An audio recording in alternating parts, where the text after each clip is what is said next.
venir, gracias por invertir la tarde con nosotros, que no es algo fácil. Y bueno, esta charla es una charla que está, vamos a decir, coorganizada entre la Murcia Software Crafters y Codurance, ¿vale? Codurance España.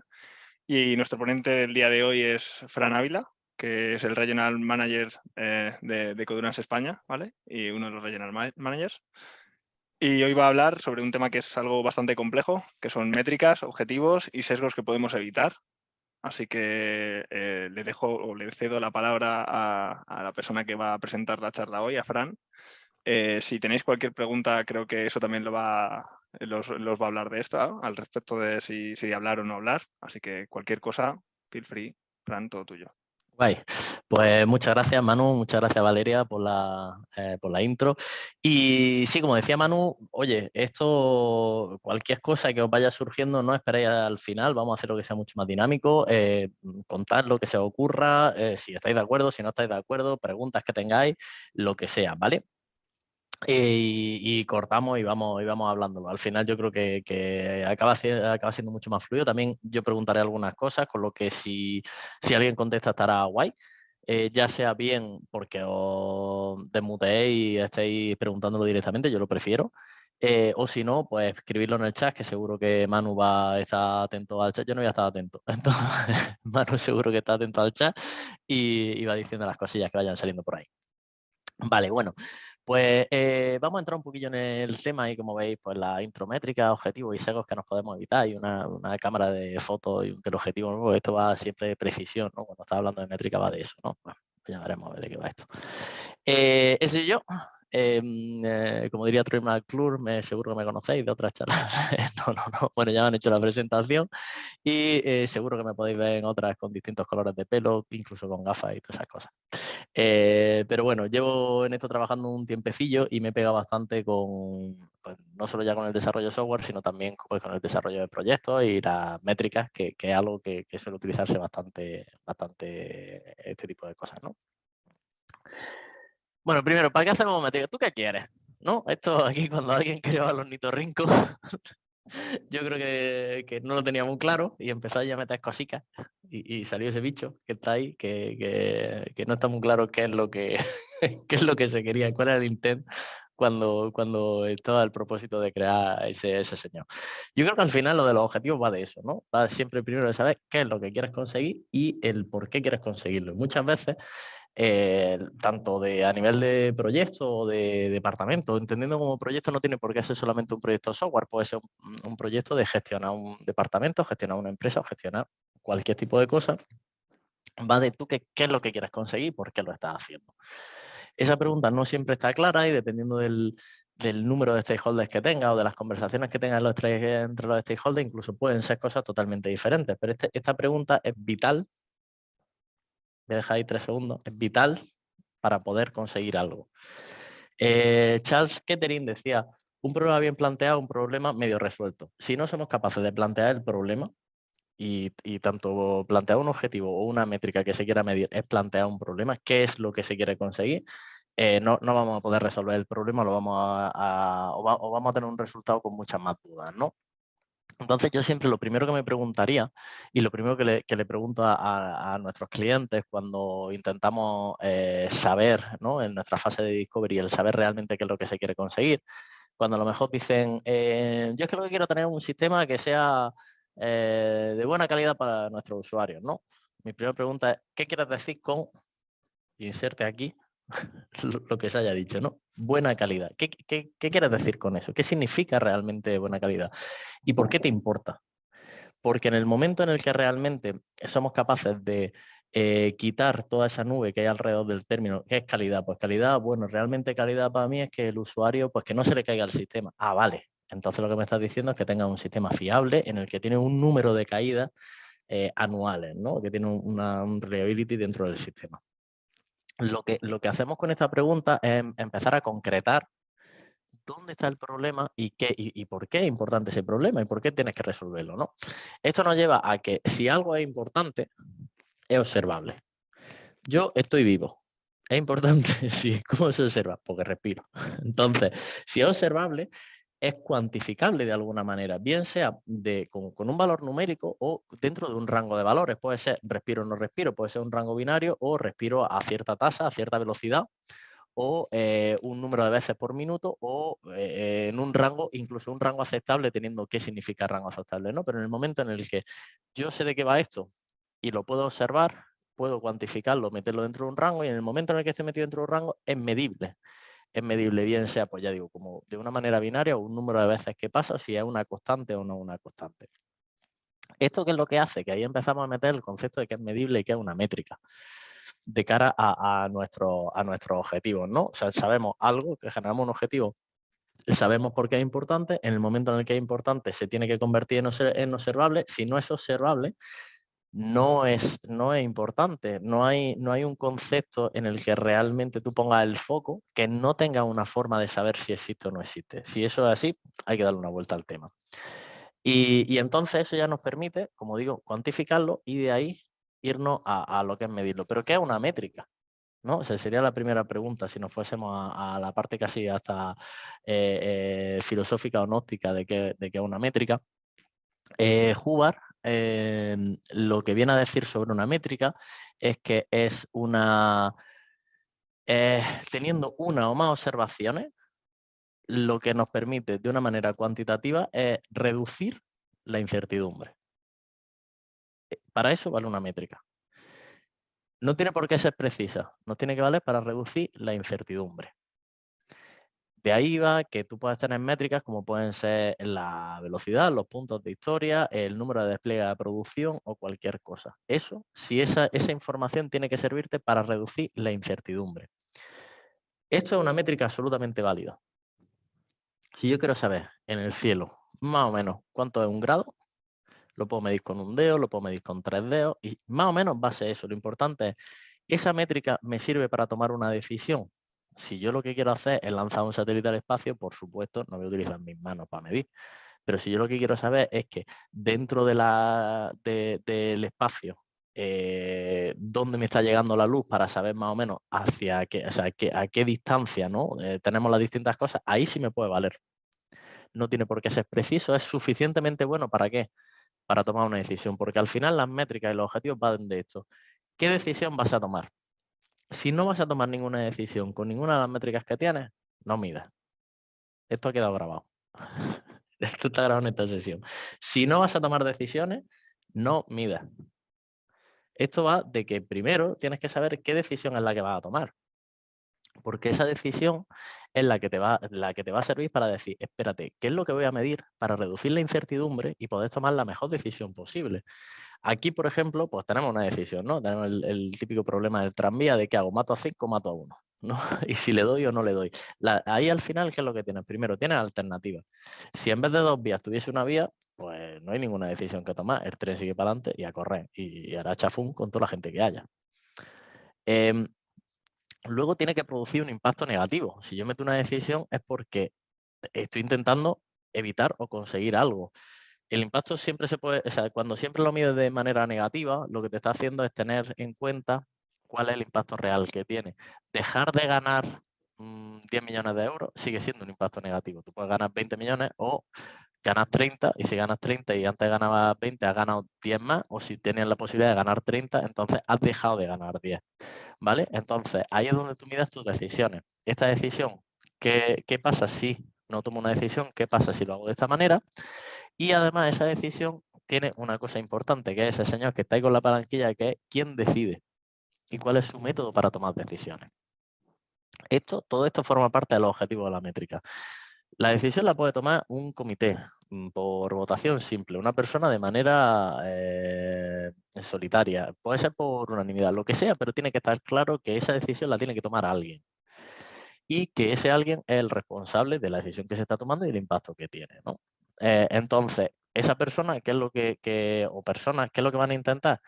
Reducir la incertidumbre para tomar la mejor decisión posible. Eso es lo que hacemos con las métricas. Vale, pero si yo tengo que tomar una decisión, lo primero que tengo que saber es, yo qué sé, dónde estoy, ¿no? Yo tengo que saber de qué punto parto para poder en base a eso, tomar una serie de decisiones. En lo que yo sé, o sea, esto pasa muchas veces cuando empiezas, no, pues yo tengo un equipo, yo quiero que el equipo vaya más rápido, ¿vale? Pues ¿cómo de rápido va el equipo?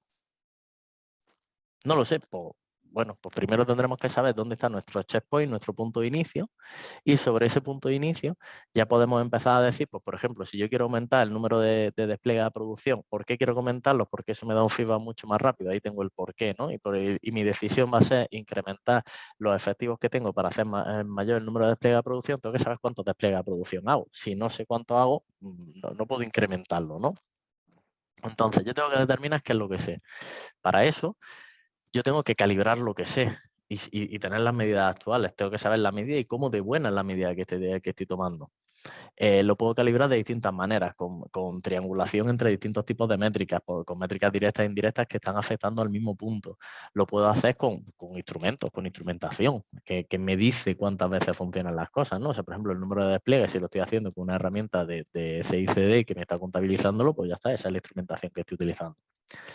También me tiene que dar cuál es el rango de confianza que tengo de esa información.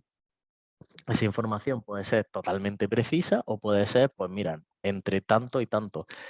Lo importante es, si esa información me sirve para tomar una decisión, no tiene por qué ser precisa. Yo tengo que saber cuál es el rango de confianza que tengo en esa información que me está llegando. Y después puedo hacer puedo utilizarlas también para extrapolar y hacer, por ejemplo, como la simulación Monte Carlo, que al final lo que acaba haciendo, de esto se habla mucho, no me voy a entrar a fondo en la simulación Monte Carlo, pero básicamente tú tienes los distintos rangos de valores que tienes, haces unas simulaciones de las distintas posibilidades que tienes con la probabilidad que tiene de que pase cada una y teniendo todos los escenarios, al final te sale una campana de Gauss muy bonita en la que dice, pues mira, en el 85% de los casos me va a pasar esto. Y eso lo que me está dando es cuál es mi rango de confianza, estoy haciendo una calibración en base a la experimentación que tengo, basado en datos, y sobre eso, bueno, pues poder ir a tomar decisiones. Como digo, ¿esto tiene que ser preciso? Pues bueno, así es como se mide la velocidad de los barcos, y como se ha medido toda la vida, que es que tú tienes con tu barco que está echando a andar y coges otro barquico más pequeño, que normalmente está hecho de madera o con algún tipo de contrapeso y con agujeros, y lo tiras. Lo tiras al agua y eso está enganchado a una cuerda que está en un carrete en el que cada X distancia tiene un nudo puesto. Y entonces tú cuentas cuántos nudos se mueven. Los nudos en España miden 1,67, en Inglaterra medían 1,85. ¿Por qué? Porque un nudo equivalía a una braza, que es lo que miden, no salgo en pantalla, los brazos de un hombre. Los españoles eran más chiquiticos, pues medían 1,67, los ingleses más grandes, pues 1,85. Y una braza equivale a 6 pies. ¿Por qué? Porque es el tamaño de un hombre. ¿Por qué? Pues porque es las proporciones normales que tenía la gente y 6 pies correspondían, no sé si eran a 33 centímetros o algo así, porque era el pie de Alejandro Magno, según lo tenemos en los textos históricos. ¿Y cómo se mide? Pues una vez que tú lo echas, le das la vuelta a un reloj de arena que cuenta 30 segundos y cuentas cuántos nudos hay ahí. ¿Cuántas imprecisiones puede haber dentro de este sistema? Pues todas. Todo lo que has cogido ahí puede ser desde que estés mal medio en los nudos, las distancias que hay, que las brazas no las tengas bien, que el reloj pues, no esté calibrado. Pero ¿qué más da? Si la velocidad del barco a mí lo que me sirve es para saber aproximadamente en cuánto tiempo voy a tocar costa y entonces qué tipo de víveres son los que tengo que racionalizar, o si el barco que sé que aguanta hasta tal velocidad para hacer virajes, entonces sobre eso es cuando le empiezo a poner un tipo de cambio de dirección en el barco, ¿no? O sea, al final, independientemente de que no sea precisa, lo que es suficientemente buena para que tome una decisión. Uno de los grandes mitos que tenemos con las métricas es que tiene que ser perfecta. Y eso entramos en el análisis parálisis, ¿no? Entramos en el bloqueo de no actuar porque no tengo una métrica que es precisa, porque es que como actúo con una métrica que no sea precisa, hay un ejemplo que pongo siempre. Si yo me quiero comprar un monitor, el medir mi mesa tiene que ser, ¿es más grande que el monitor? Sí, medida suficientemente buena. Yo no tengo que coger un metro con micra para que me diga que mide 183 centímetros con 17 milímetros y 3 micras. ¿Para qué? Si yo lo que quiero saber es si me entra el monitor o no me entra el monitor. Podría tenerlo, pero el coste de esa métrica sería mucho más alto que la decisión que voy a tomar. Y eso es un grandísimo error, que ya veremos más adelante. ¿Qué es lo que pasa? Que muchas veces como el no poder medir ciertas cosas nos hace que podamos caer en la falacia de McNamara. Perdona que corto un segundo. Manuel, Manu, estoy viendo que en el chat hay 7 cosas, no sé si son relevantes o no. Yo solo veo ahí una burbujita, pero bueno. No te preocupes, no. Vale, sigo para adelante. Continúa. Chachi. McNamara era Robert McNamara, que era el secretario de Estado de Defensa de los Estados Unidos en la guerra de Vietnam. Hice una cosa súper chunga, entonces por eso yo he escogido la foto de Fabio McNamara y Pedro Almodóvar, que molan mucho más y hacían cosas más divertidas. Robert McNamara lo que decidió para ver cuál era el éxito de Vietnam fue contabilizar como métrica, maximizar el recuento de cuerpos enemigos. O sea, esto implicaba dos cosas. Una, que tienes que maximizar el número de cuerpos enemigos y después que tú tienes que avanzar y conseguir ese terreno para que puedas llegar a contabilizar, porque si no... Y además una simplificación máxima porque no estás teniendo en cuenta los otros valores. ¿Por qué hacía esto? Pues bueno, ahí es donde se entra lo que se considera la falacia de McNamara. Cuando tú empiezas a medir solamente lo fácilmente medible, lo que tiendes a hacer luego es a descartar lo que no se puede medir fácilmente. ¿Por qué? Porque me va a costar un montón. O le doy un valor arbitrario, X. Cuando ese valor le doy arbitrario y lo estoy aplicando a distintas cosas, llega un momento en el que ese valor pues, no es importante. Porque como no es importante, porque a todo se aplica con el mismo valor, pues dejo de prestarle atención. Y en el momento en el que no se puede medir fácilmente y no es importante, resulta que deja de existir y ya solo empiezo a hablar de las otras cosas. Con lo cual, mi dibujo de la realidad se centra solamente en lo que soy capaz de medir. Y eso es una mega falacia, porque te va a afectar por todas partes. Entonces, eso es algo que tenemos que tener en cuenta, que cuando tomemos una métrica, esa métrica solamente está recogiendo un aspecto de la realidad. Es como si coges un dado de 6 caras, ¿no? Y tú ves que tiene la del 3 y dices, esto es algo que tiene una cara de un 3. Pero no estás viendo que por detrás tiene una de 4 porque todas sus caras suman 7. Eso no lo vas a saber si solamente estás mirando una cara, con lo cual necesitas varias cosas para saber cómo está configurado ese dado y saber realmente que es un poliedro y que tiene un número de caras, ¿no? Todo eso, ¿qué es lo que hace? Que si esa métrica que yo tengo ahí no me sirve para tomar decisiones o me sirve para tomar decisiones incorrectas, es una métrica de poco valor. Vale, ¿cuál es el valor de una métrica? El valor de una métrica o de un valor de una pieza de información es esa fórmula ahí tan súper chula, que básicamente lo que viene a decir es, el valor de la información es igual al valor de la situación que yo tenía antes de tener esa pieza de información, menos el valor de la situación después de que tengo esa pieza de información. Si no modifica, el valor de la información que tengo es 0, porque no me está cambiando nada. En una situación perfecta, lo que tendería es a eliminar el valor de la situación anterior. ¿Esto qué es lo que quiere decir? Que toda métrica que yo coja que no aporte para, que no aporte para eliminar la parte de indefinición que tengo, no sirve para nada. Si no sirve para nada, con mentalidad lean, no lo hagas. Cualquier cosa que no te aporte, no lo hagas. A todos nos encanta tener unos dashboards con 20.000 numericos y lucecicas y cosas que además actualiza en tiempo real y esto lo está sacando Elasticsearch y me está haciendo no sé qué, lo tengo conectado aquí. ¿Para qué? ¿Para qué te sirve todo eso? ¿Y cuál ha sido el coste de todo ese montaje? Si vivimos además en un momento en el que tendemos a la acumulación de datos dentro de las empresas, todos los datos que puedas coger, lo mejor que puedas, porque ya los explotarás. Sí, pero hay que saber cuál es el coste de esos datos, cuál es el coste de obtenerlos, cuál es el coste de mantenimiento y cuál es el impacto de lo que haces después. He trabajado en un montón de sitios en los que se recopilaban datos como para aburrir y que luego no se explotaban esos datos. La información que tú coges tienes que explotarla porque si no el valor de esa información es 0 y eso es algo que tenemos que tener en cuenta. Sobre esa parte bueno, si tengo una información que me vale, pero es que a lo mejor no es precisa o no la puedo tomar de manera directa. Bueno, hay veces que la información no es observable de manera directa, pero no es relevante que no se observe de manera directa. Tú lo que necesitas es saber que te da la información correcta para tomar esa decisión. Por ejemplo, en este caso, esta señora que está aparcando tiene una información directa. Ella gira la cabeza y sabe que tengo el coche a esta distancia por la experiencia que tengo y que puedo aparcar y no darle un toque al coche, que es el objetivo, el poder meterlo, chache. Esa información directa la tengo por mi ojo. También tengo una información indirecta, como puede ser el espejo retrovisor. El espejo retrovisor que para aparcar no lo utiliza, que para aparcar te gira porque te fías más de lo que estás haciendo, es una métrica indirecta. Tú lo que estás haciendo es ver que se te aproximan coches. Pero es que cuando tú lo estás mirando por el retrovisor, esa información es suficientemente buena, porque incluso lo que te dicen siempre, los coches se deforman y la distancia que hay está mucho más cerca de lo que parece o mucho más lejos de lo que parece. No me acuerdo cómo era. Pero vamos, esto al final lo que te está diciendo es, utiliza esto como referencia para tomar una decisión y decir, uy, si estoy viendo que viene alguien, no me voy a poner yo también a adelantar.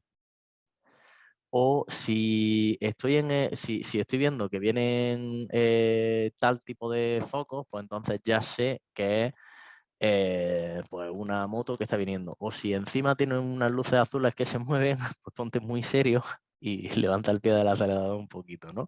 O sea, eso al final lo que te está haciendo es que te sirva para tomar una decisión de lo que estás haciendo. Y solamente se está centrando en esto para qué y en la consideración del error. Yo sé que como me está diciendo que los objetos se ven más grandes o se ven más cerca, tengo que tener eso en cuenta sobre la decisión que voy a tomar, si compensa adelantar o no compensa adelantar. ¿Por qué no tengo yo en mi coche cámaras que me diesen una información perfecta de la distancia, diciéndose a cómo se está acercando el coche con unos medidores láser de distancia que me dicen dónde está? Pues porque el coche me valdría 43 veces más. ¿Y para qué quiero eso? Si con que yo sepa que el coche se acerca, a mí me vale. Al final siempre es, ¿cuál es el coste de tomar esa métrica? Que en este caso de instrumentación sería alta. ¿Cuál es el coste y cuál es la decisión que tomo y si me compensa o no me compensa, ¿no? Pero toda la información también que nos viene, tenemos que tener en cuenta que cuando nosotros tenemos un objetivo y vamos a tomar una decisión, estamos sesgados y muchas veces vamos a intentar tomar la información que confirma la decisión que ya habíamos tomado, ¿no? Vale, eso es algo que tenemos que evitar al máximo. Eso es lo que se llama el sesgo de confirmación, que es tomar los datos que te dicen lo que tú quieres pensar. Eso que veis ahí a la derecha es el Herland Institute hizo un estudio para decir que no, que bueno, que lo del cambio climático que era bullshit, que no estaba pasando y que realmente el hielo del Ártico estaba incrementando en los últimos 20 años.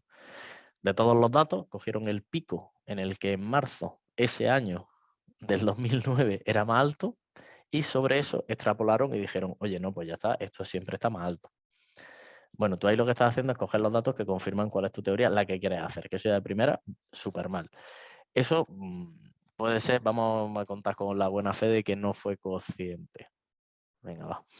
Pero ese sesgo de confirmación, además puedes tener otro tipo de sesgos, como puede ser que si yo, en ese caso, lo que estoy haciendo es omitir el resto de la población, ¿no? Que serían el resto de datos en la muestra estadística que estoy haciendo, lo que está haciendo es sesgar cuál es la información que tengo para esa toma de decisión. Lo mismo que si yo incluyese solamente una serie de elementos, me está haciendo lo mismo. Voy a poner otro ejemplo. Si yo quiero medir el bienestar de un equipo de trabajo, ¿no? ¿Cómo de felices son?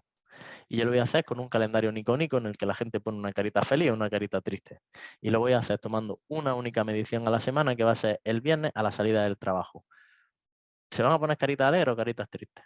Probablemente se pongan caritas alegres. Si la medición la hago el lunes a las 8 de la mañana, pues a lo mejor lo que vienen son caritas tristes. Entonces, ahí lo que tengo que ver es qué tipo de elementos voy a coger, voy a omitir o voy a incluir para que mi métrica me dé la información válida. ¿Eso cómo se hace? Pues bueno, tú siempre cuando estás intentando tomar una decisión, no solamente coges la información que te confirma cuál es tu decisión, sino que intentas buscar la información que refute cuál es tu decisión, que te diga por qué no llevas razón en lo que estás haciendo. Eso a veces es bastante jodido, ¿no? Porque tienes que luchar contra ti mismo un montón o contra la teoría que tienes, pero es lo que al final, si intentando hacer el esfuerzo máximo para encontrar esa información y no la encuentras, lo que está haciendo es salir reforzado de la decisión que estás tomando, ¿no? Porque no has tenido datos en contra a pesar de haberlos buscado, no porque no los has buscado. Eso también lo que te hace, o sea, hay otro sesgo que también hace bastante daño, que es el sesgo de procedimiento. Si el procedimiento en el que toman los datos también está condicionado, lo que hace es que la decisión que vayas a tomar vendrá condicionada por la información que has obtenido ahí. Eso pasa en, bueno, pues por ejemplo, en un montonazo de formularios, ¿no?, que se mandan a los empleados, en los que tú ves que las preguntas están cargadas. Depende de cómo esté hecha la pregunta, hace que me dé una respuesta u otra. O, por ejemplo, si yo te doy un cuestionario de 30 preguntas o de 100 preguntas en tu hora de la comida, te doy 15 minutos para que las respondas, probablemente todas las responderás con el valor por defecto que yo te ponga. Con lo cual, lo que estoy haciendo es tener un sesgo de procedimiento. Mi procedimiento está cargando cuáles son los resultados. Esto se puede aplicar a métricas de proyecto o a cualquier tipo de métrica que estemos haciendo, ¿no? Después hay otro tema con las métricas sobre la precisión. Otra de las falacias es que para la toma de decisiones nos hace falta tener muchos datos, ¿no? Entonces, me gustaría hacer un mini ejercicio. A ver qué sale, ¿no? No sé cómo hacerlo, si en el chat o que cualquiera hable o coger un voluntario o lo que sea, ¿no? Entonces, si alguien se quiere prestar voluntario para adelante, si no, alguien que lo ponga en el chat. Pero imaginaos que vosotros vais a una fábrica de gominolas, no tenéis ni idea del tipo de gominolas que se fabrican, cero, no tenéis ni idea. Y yo te digo que me dé un rango de cuánto pesa una gominola, de las que se fabrican ahí. Se fabrican 300 millones de gominolas. ¿Qué valores me daría? Y yo quiero que me dé una respuesta bastante precisa, ¿no? Bastante acertada, pero en un rango. ¿Cuánto pesaría una gominola? Una gominola. Una. Wow. Tú no sabes cómo es la fábrica. La fábrica lo mismo hace gominolas de 83 kilos. Ya. Pues hace gominolas para llevarla a la exposición universal. Yo qué sé. ¿Qué dirías? ¿Algún voluntario? Hay gente que dice un 1, 4 gramos, te dicen por el chat. De 1 a 4 gramos. Vale, entonces tú ahora, ¿vale? De 1 a 4 gramos, fíjate, tenemos 0 y hemos cogido una de 1 a 4 gramos. Ahora tú coges una gominola y pesa 1,2 gramos. Y te vuelvo a hacer la misma pregunta. ¿Cuál es el rango en el que tú me darías una respuesta medianamente que estuviese fiable de la decisión que vaya a tomar, que por ejemplo es el número de gominolas que va a meter en un paquete, para que te salga rentable, en un paquete de X? ¿Cuánto diría ahora? Después de una medición que te da una que es 1, no sé cuánto he dicho, pero vamos a suponer que es 1,2 gramos. Si quieres, Eric, te puedes desmutear y comentarlo sin miedo, ¿eh? No te Sí, preocupes. dale, Eric. Aquí, vale. Pues si una gominola pesa 1,2, pues entre 0,7 y 1,7. Vale, y sacamos una segunda gominola que pesa Ya 1 gramo exacto. Pesa, pues, como sigue dentro del estándar, pues ya me vale el estándar. Ya, o sea, el 0,7, Vale, 1,7. lo sigues tomando, 1,7, Sí. 0,7. Vale, y ahora coge una tercera y te da que es 1,2. Fíjate que teníamos 1,1, 1,2 y 1. ¿Vale?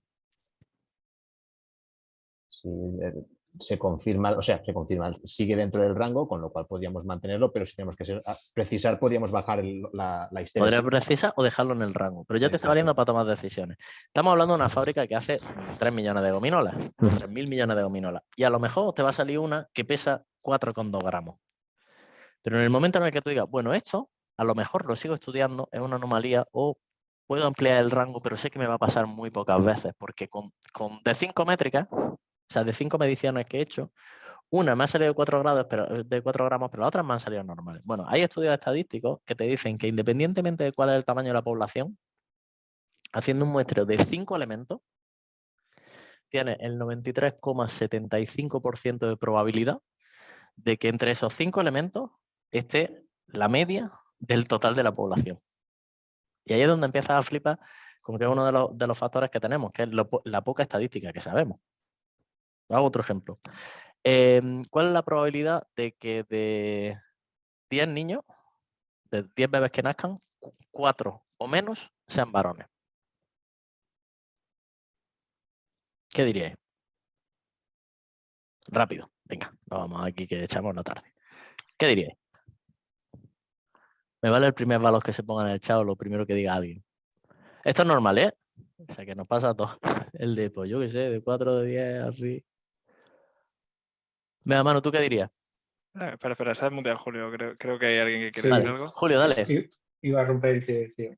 Yo creo que muy baja, no sé, menos del 20%. Menos del 20%. Vale, menos del 20%. Me vale.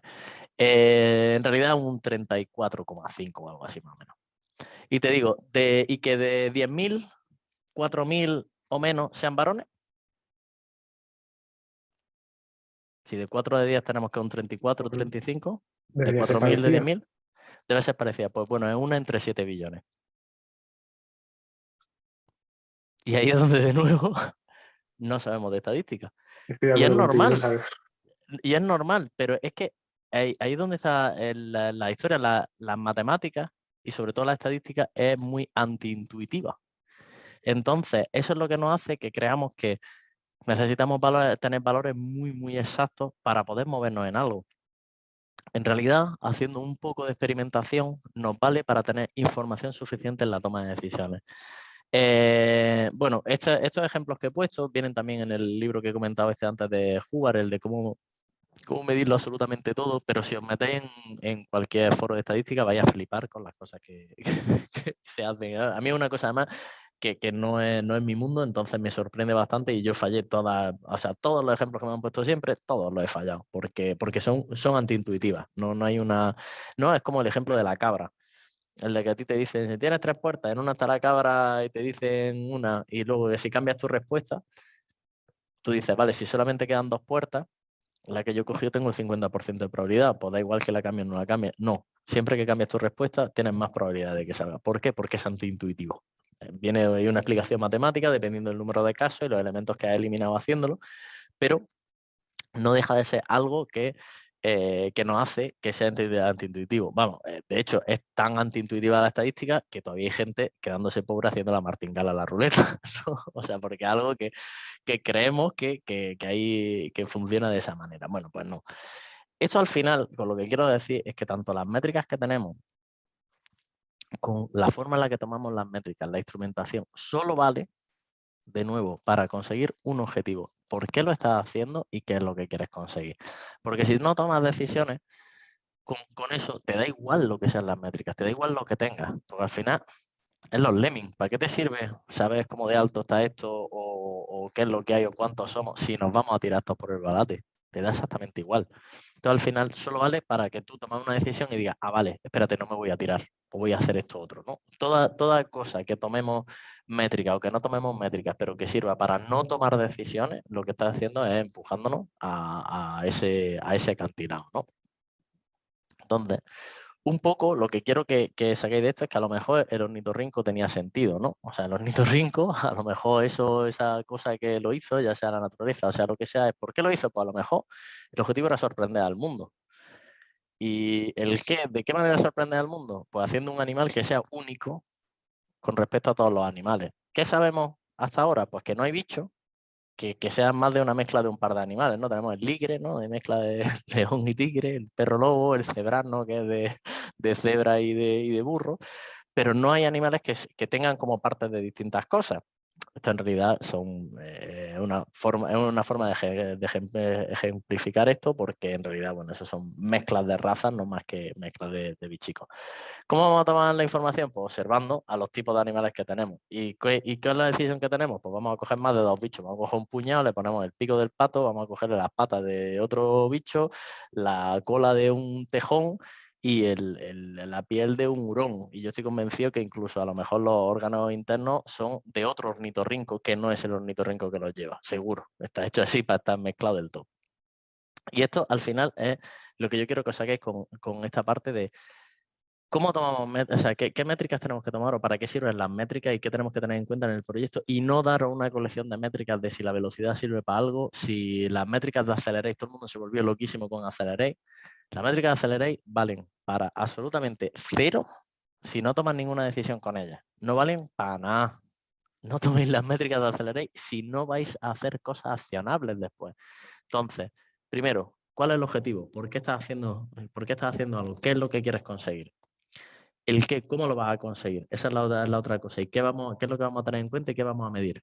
¿Qué sabes? ¿Cuál es la situación actual que tenemos del mundo? ¿Cuál es la información que tengo? Y sobre eso, ¿cómo voy a tomar la información nueva? ¿Cómo voy a actuar sobre esa información? ¿Qué es lo que hay? ¿Cómo voy a calibrar los distintos elementos? ¿Qué necesito realmente para poder tomar esa información? Y ejecutar la decisión para conseguir el para qué. Si no hay una decisión al final, no vale para nada. Si el obtener la métrica vale más que la decisión que estás tomando, no vale para nada. Si el tomar la métrica vale más que el valor de la información que aporta y que la incertidumbre que elimina, no vale para nada. No la tomes. Y céntrate en hacer otras cosas, pues yo qué sé, fabricar cacharricos o hacer delivery o las cosas que se hagan en el software, ¿no? Pero bueno, a lo que voy. Con esto lo que quiero decir es que al final hay proyectos en los que utilizan muy pocas métricas y sin embargo tienen una estructura de proyecto mucho más sólida que si te coges, pues yo qué sé, otro tipo de proyecto en el que para hacer el análisis de riesgos que es necesario hacer, ojo, es necesario hacer un análisis de riesgos, pues cojas 10.000 millones de métricas que no tienes en cuenta o que lo que te hacen es llevarte, ¿no?, un poco al mundo de McNamara y no saber realmente qué es lo que estás haciendo. O sea que centrado en el ornitorrinco, hacer ornitorrinco, pensar en ornitorrinco y por qué tenemos que ejecutar ornitorrincos de esa manera. Y yo con esto, yo ya os doy las gracias y acabo. Lo que me gustaría un poco es ahora entrar un poquillo en la parte de qué métricas, o sea, ¿cómo tomáis vosotros las métricas? ¿Las tomáis de esa manera? ¿Veis que son válidas las métricas que tomáis? ¿Veis que no son válidas las métricas que tomáis? A veces estáis en un proyecto y es como no sé ni por dónde empezar, de qué métrica tomar, que está muy asociado a por qué hago las cosas. No sé si tenemos alguna preguntilla por ahí o si alguien quiere tirarse ahí al ruedo a hacer algún comentario. A ver, lo que digáis va a estar bien. Yo acabo de poner un ornitorrinco, esto no se puede torcer mucho más. En el chat no tienes preguntas, Fran, ni nada, pero la verdad es que la charla está muy bien y sinceramente la pregunta que yo te tiraría, sobre todo porque aquí la mayoría de la gente creo que viene del mundo del software, es ¿qué métricas crees que pueden ayudar a tomar decisiones actualmente en software? Ya que has dicho que Accelerate, ¿no? Si no tomas acciones, no tienen ningún valor, por así decirlo. ¿Cuál crees que serían las acciones que debería la gente tomar una vez tiene estas métricas y cómo evitar también Es que sesgos? el planteamiento es el inverso. Tú no tomas la métrica y luego tomas una decisión. Tú tienes que, para saber qué decisión es la que vas a tomar, qué métrica es la que vas a coger. Ahí es donde está el cambio de chip. En el que si tú dices, pues yo qué sé, si tu problema es que tú quieres crecer como negocio, pues hay, ¿no? A lo mejor lo que te tienes que centrar es en el crecimiento de tus clientes. O si lo que quieres ver es cuál es el uso que le dan a tu sistema, a lo mejor lo que te tienes que centrar en el churn, ¿no? En el cuántos clientes no se te van, ¿no? O medir cuántos clientes se te van para saber cómo de fiable es tu sistema y cuál es el valor que estás añadiendo ahí. O a lo mejor si tú lo que estás haciendo, ¿no?, que se hacen muchas startups de uy, espérate, ¿esto para qué lo estamos haciendo? Para vender las tartas muy rápido. Pues el ver cuál es el coste de adquisición de clientes que tienes, ¿no? O al final, todo lo que estás haciendo, no, aunque hay unas métricas establecidas, que es el punto de donde iba esto, creo que el daño está en el coger el set de métricas número 4 para campaña de marketing estándar, para proyectos software estándar y sobre eso meterla. Creo que tiene que ir mucho más tarjeteado, ahí haciendo el mayor anglicismo del mundo, tiene que ir con un objetivo mucho más claro de por qué estoy haciendo esto y hacia dónde va. Entonces, ¿que son sanas tomar las métricas de Accelerate? Guay, sí, está bien, si es algo que lo tienes ya de facto montado en tu sistema y te cuesta cero, ¿no? Pero si tienes que montar un sistema para todo eso, yo te diría, ¿por qué quieres? Mira, hay una métrica que es el número de despliegue de producción que hace. Imagínate que tú estás en un sistema que te hace la campaña a producción, despliega a producción, no despliega a preproducción, no despliega un entorno de prueba, no. Y que tú estás haciendo el programa padre para la campaña de la renta. ¿Pero cuántos despliegues de producción va a hacer al año? Entonces, ¿de qué te sirve esa métrica? coge otra, coge cuál es el número de veces que yo integro para hacer no sé qué, coge el número de, yo qué sé, de requisitos que el año pasado me funcionaban, que tengo implementado en este año, porque sé que es un sistema que es totalmente estable. Es lo mismo, no podemos estandarizar una serie de métricas sin saber cuál es el tipo de entorno y de negocio que tenemos. No puedes buscar, por ejemplo, el tener unas métricas que te tiendan a el falla rápido, cuando a lo mejor esto no es un sistema que no puede fallar. A lo mejor tienes que buscar otra cosa. O al revés, irte a unas métricas de proyectos súper estándar y súper establecidas en un proyecto en el que mientras ya me estás contando esto ya se ha quedado antiguo, pues te tienes que buscar otra métrica. No puedes ir por esa. Entonces, ¿cuáles son las métricas que yo cogería? Analiza tu contexto, analiza qué es lo que quieres conseguir, pero muchas veces nos centramos, ¿no? Es como de nuevo la falacia de McNamara. Es mucho más fácil no pensar y coger lo que ya está establecido que plantearte qué es lo que realmente quieres conseguir con esto. Julio, creo que tienes la mano levantada. Gracias. Sí, bueno, lo primero, muchas gracias, Fran. Como siempre, mucho sentido común, súper bien contado. Me encantan las anécdotas que cuentan, esa curiosidad. Tal. Gracias. Y entonces, hablando del tema, te quería preguntar. Una de las preguntas que siempre nos hacemos mucho en los equipos es, además de si vamos rápidos o no, es si tenemos muchos bugs o no, ¿no? Muchos bugs. Entonces, y aquí lo típico que salta cada vez es un poco lo de McNamara, ¿no? Pues, ¿qué es lo primero que hace? Pues medir el número de bugs que tiene. Con eso puedes ver tendencias, pero poco más, ¿no? Realmente tienes de muchos, tienes pocos. Otra cosa que haces es enfrentar el número de bugs que se crean con el número de que corrigen, ¿no? Y ahí, pues, más o menos puedes imaginarte si eres capaz de de llevarlos o no, ¿no? Pero tú, ¿qué recomiendas? ¿Cuál es tu opinión sobre este tema? De nuevo, ¿para qué? Claro, Si yo también lo que estaba quiero pensando tener es un sistema súper estable, porque mis clientes se quejan de que el sistema es una mierda y esto explota cada 2x3, reduce el número de bugs, por supuesto. O sea, te tienes que centrar en el que a producción no puede llegar ni un bug. ¿Por qué? Porque lo que quiero conseguir es esa marca de mi sistema es absolutamente fiable. Ahora bien, si tú lo que quieres es tener un sistema que sea mucho más robusto y que desde el punto de ingeniería esté mucho mejor diseñado, no midas cuántos bugs tienes, mide cuánto tiempo tarda en corregirlo. Porque eso ahí es lo que te dice la densidad de tu código. Si tú tienes algo que está muy bien montado y que lo encuentras rápido y dices, espérate, esto y lo corrijo rápido, me da igual tener, obviamente no me da igual, pero me da igual tener 30 bugs si sé que voy a corregir el bug en 15 segundos. Pero si resulta que el bug lo corrijo en 43 horas y es algo crítico, pues lo que voy a hacer es que no vaya a llegar a producción. Entonces, ahí a lo que voy es, ¿por qué lo estás haciendo? De nuevo, ¿cuál es la decisión que vas a tomar? ¿Cuál es la decisión de negocio? ¿Cuál es la decisión de ingeniería que vas a tomar? ¿Por qué lo estás tomando? ¿Dónde vas a poner el esfuerzo? Y entonces tira por ahí. Te pongo un ejemplo, fíjate, con la parte de VAS que estás haciendo. Yo estuve trabajando en una... a ver, sí, es que se me había movido, había desaparecido Julio ahí, ya no sabía a quién le estaba hablando. Mira, había un proyecto en el que el objetivo del proyecto era que un equipo se convirtiese en la punta de lanza del departamento. ¿Vale? El que eso se convirtiese en la punta de lanza del departamento, ¿para qué? Para que esas métricas, o sea, para que esas prácticas de programación se implementasen en el resto de equipos de departamento. Si tú quieres que una serie de prácticas se implementen, tú necesitas primero que los desarrolladores, ¿no? Y el equipo pues te diga, jo, esto me vale para algo, ¿no? Ese es punto uno. Pero luego la otra es que la gente que toma las decisiones de hacer esa inversión también diga, uy, esto vale para algo.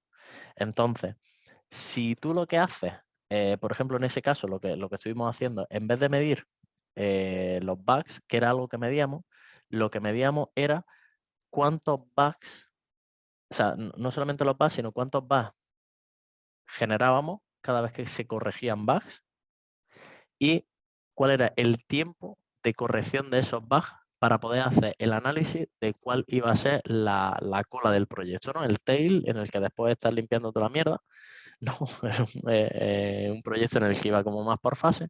Entonces, eso fue lo que te dice, espérate, si yo llevo una serie de mantenimiento constante en el que tengo un número de bugs bajo porque estoy haciendo un esfuerzo en prácticas, como puede ser, ahí lo que estábamos haciendo era meter TD Hyperprogramming. Estamos metiendo TD Hyperprogramming y resulta que aunque tengo un coste mayor, pero el coste final de proyecto es mucho más bajo comparado con otros proyectos, aunque sean proyectos diferentes. Yo no estoy midiendo qué es lo que están haciendo ellos, lo que sí estoy midiendo es cuánto les cuesta corregir y cuánto me cuesta corregir a mí. Ahí es donde entra y dice, uy, espérate, aquí me compensa hacer una inversión en esto. Entonces, pero porque el objetivo era ese.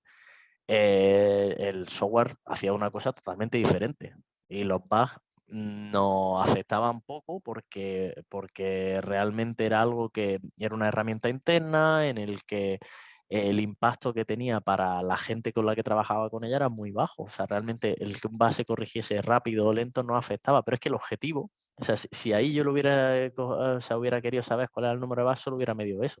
El objetivo no era ese, el objetivo era convencer al resto de la organización. Entonces, necesito otra métrica que le haga tomar esa decisión. Por eso siempre, ¿para qué la estás tomando? ¿Te he contestado, Julio?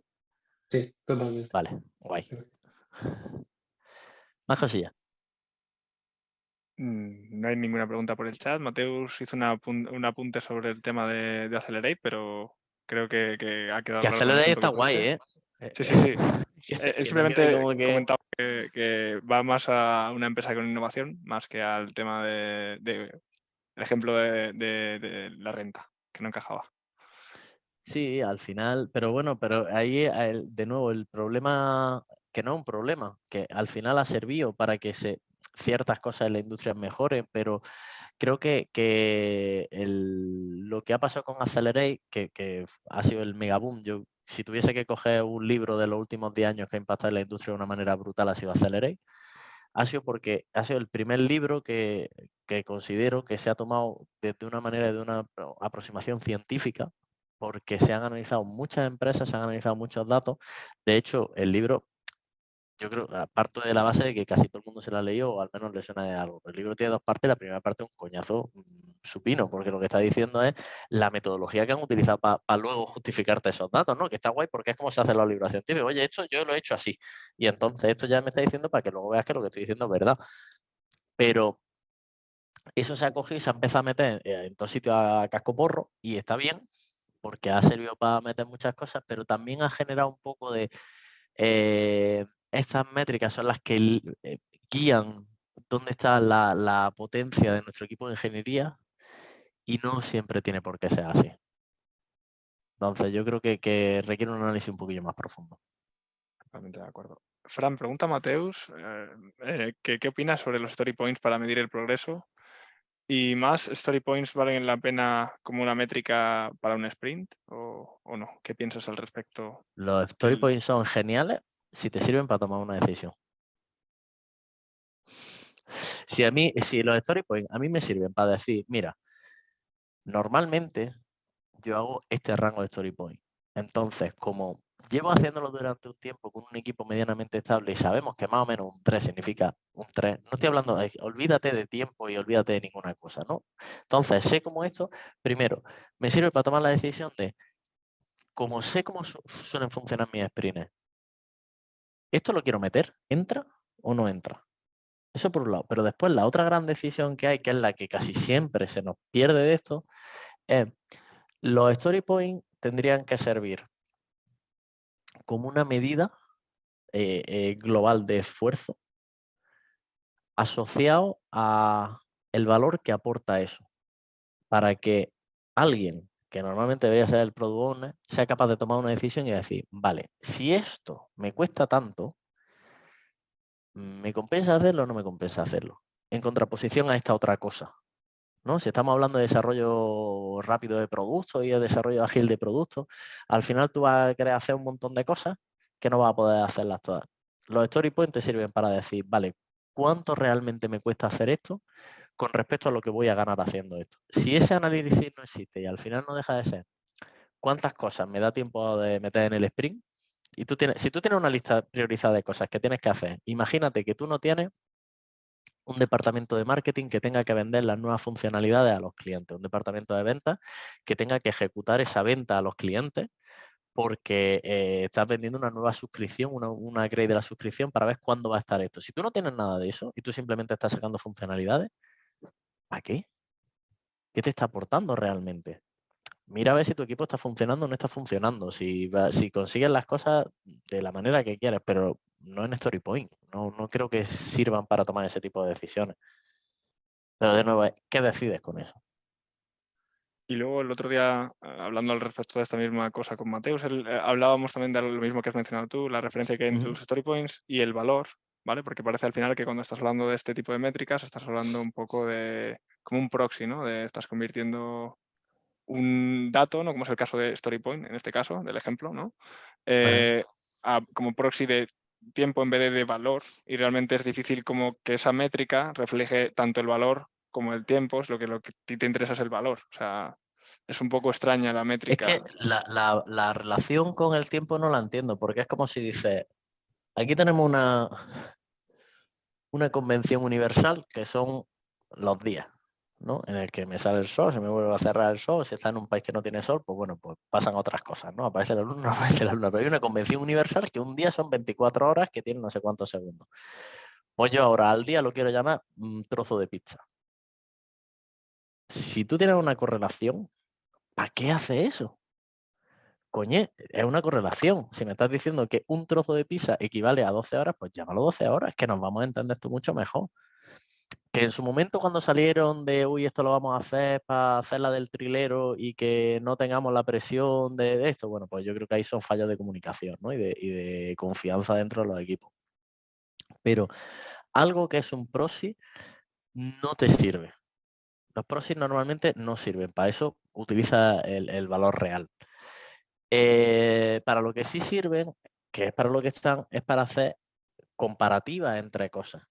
Y que sean valores relativos entre esto, que más o menos pues, es así de complicado, pues le voy a dar 2 gallifantes y este, pues que es un poco más complicado, le voy a dar 5. ¿Significa que es 2.5 veces más? No, es que es bastante más. Entonces, pues bueno, tampoco sé cómo va esto. De nuevo, es que yo esto aquí ya, que lo llevamos 55 minutos, me voy a meter ahí y voy a reventar el melón entero. En los últimos 3 minutos tiro la bomba de humo y me voy corriendo. Esto, de nuevo, está asociado a ya no sé en cuántas charlas lo he dicho, creo que lo peor que ha pasado en la historia del desarrollo de software es que se nos ha llamado ingeniería. Y esto de ingeniería tiene poquísimo, porque no es precisa, no es repetible en muchos casos, hay muchas cosas que no son. ¿No? Mientras que la ingeniería, que sí te lleva por lo que son, por ejemplo, hacer un puente y proyectos civiles, los va a tener mucho más medido y mucho más repetible, basado en una base de conocimiento mucho más fuerte, nosotros no la tenemos. Entonces, el querer medir las cosas de la misma manera que se miden en otras ingenierías, yo creo que no suele llevar a cosas muy buenas. Sobre todo es que suele llevar a decisiones incorrectas. Y de nuevo, así cierro el círculo, esto va de qué decisión es la que vas a tomar. Qué bonito me ha quedado, ¿no? La frase de la ingeniería la editaremos, no te preocupes. No pasa nada, está bien. Queremos cuidar de ti y queremos seguir en el sector Me gusta. Pero es verdad que hay metáforas mucho mejores que se han utilizado para nuestro sector. Pero en su momento, y de nuevo, y ahí fíjate, voy a cerrar con una pelilla muy guay. El concepto de ingeniería del software lo saca Margaret Hamilton cuando era la ingeniera jefe del Apolo 11. Y los desarrolladores software estaban considerados en un escalón inferior que los ingenieros aeronáuticos, que eran los que estaban construyendo el cacharro. Entonces, para ponerlos al mismo nivel, los empezó a llamar ingenieros software, para que todos fuesen ingenieros y se le diese el mismo valor al software que al hardware. Entonces, en ese momento, por supuesto que fue súper válido. Lo que pasa es que tuvo unos efectos colaterales, ¿no? Sobre todo relacionados con la gestión de proyectos. Pero en su momento fue súper válido porque eso hizo que después, como tenían la misma consideración, empezase a entrar también panoja dentro del sector, se metiese mucha más gente a trabajar y eso ha hecho que realmente podamos tener una industria que ha sido súper válida para el desarrollo de la humanidad, ¿no? Pero bueno, así la notilla de historia. Aprendes con Fran, ¿no? Algo así como... Pues, Bueno, chicos, muchísimas gracias por esto. No sé si tenéis alguna pregunta más, Elena. Nada, no, Manu, te iba a dar paso para que te despidieras y pudiéramos cerrar la sesión y dar las gracias a todo el mundo. Vale, pues muchísimas gracias a todos, chicos, por la asistencia. Bueno, chicos y chicas, por la asistencia. Recordar que esta sesión ha sido grabada y que la podréis encontrar en YouTube. La subiremos en los próximos días, ¿vale? Y también recordaros que podéis suscribiros a los eventos que tenemos tanto de Codurance como de la Murcia Software Crafters, ¿vale? Y bueno, si os apetece mañana hacer una cata de refactoring, en la Software Crafter también tenemos mañana evento, pues si os apetece venir, ¿vale? Y lo dicho, muchas gracias por la asistencia, gracias Fran por la ponencia. Es un placer tenerte aquí y esperamos Cuando tenerte queráis. pronto otra vez. Muchas gracias a chicos. vosotros por tenernos.